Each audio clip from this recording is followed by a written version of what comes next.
如果活得精彩，生命就足够长久。贫穷的不是拥有太少的人，而是渴望更多的人。真正的幸福是享受当下，而不焦虑地依赖未来。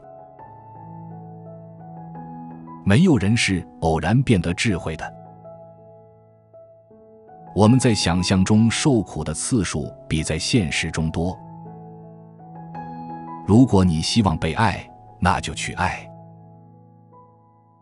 害怕死亡的人永远不会做出活着的人应有的事。担忧未来的心灵是悲惨的。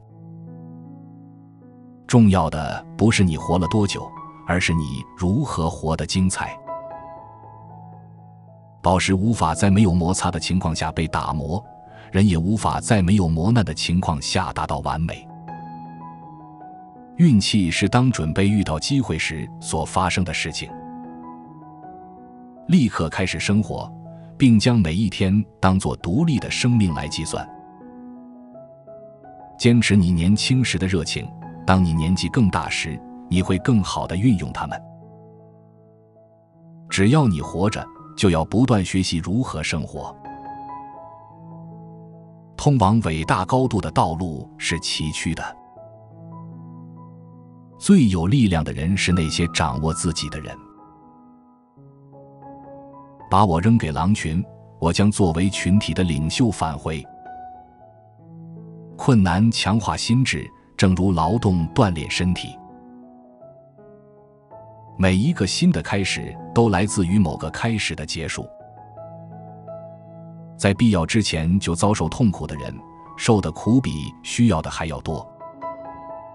真正的高贵不是与他人比较高人一等，真正的高贵是超越自己过去的自我。我们真正活过的生命是很少的，因为所有其他的存在不是生命，只是时间。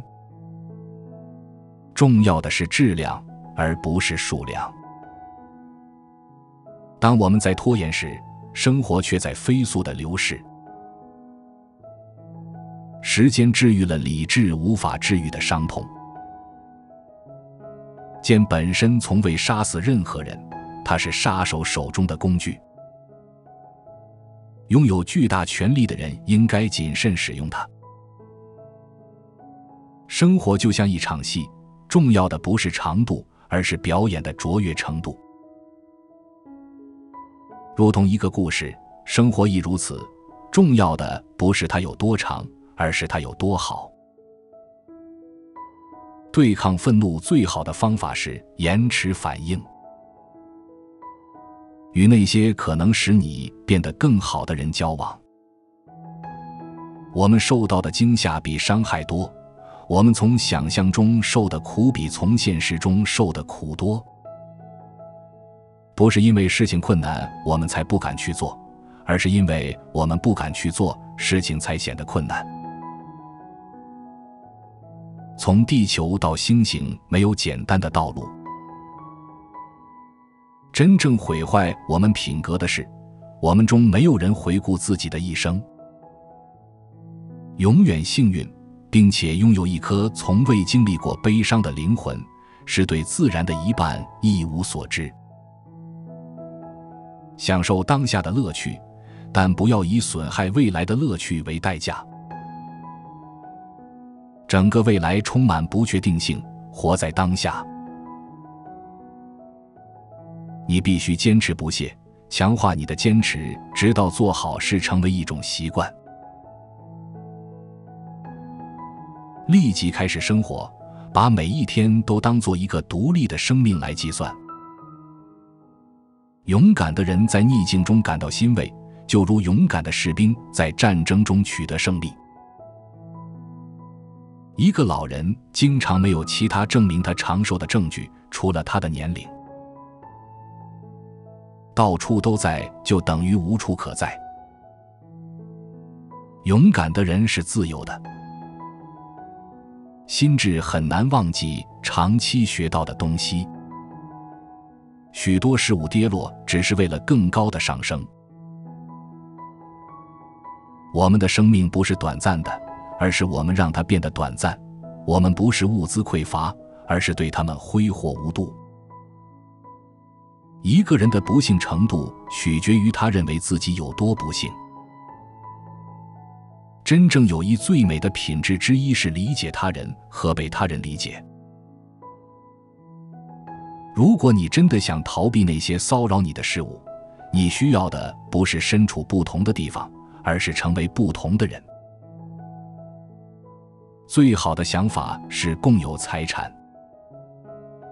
没有什么比感恩的心更荣誉。当我们意识到对生活、我们自己和我们周围的世界了解有多少限制时，真正的智慧就会来临。宽恕恶人就是伤害善良的人。如果一个人不知道自己要航向哪个港口，那么任何风向都不会是有利的。宗教被普通人视为真理，被智者视为虚假，而被统治者视为有用。爱情的本质是精神上的火焰。所有的残忍都源自于弱点。我们所害怕的最后一天，不过是永恒的诞生日。无论哪里有人类，那里就有施展善意的机会。死亡是一些人的愿望，许多人的解脱，以及所有人的终结。人生就像一出戏，重要的不是长度，而是表演的卓越。礼物的价值不在于所做的或所给的，而在于送礼者或行动者的意图。没有人比那些将自己置于自责鞭笞之下的人受到更严厉的惩罚。时间揭示真相。健康是生命的灵魂，是一切生活乐趣的源泉。没有健康，一切生活乐趣都会褪色，变得索然无味。所有艺术都不过是对自然的模仿。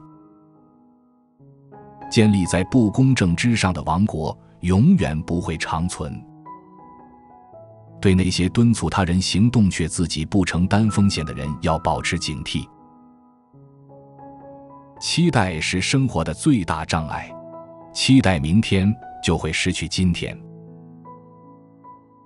如果你想为自己而活，你必须为他人而活。每个有罪的人都是自己的刽子手。最难以承受的事情，往往是最甜蜜的回忆。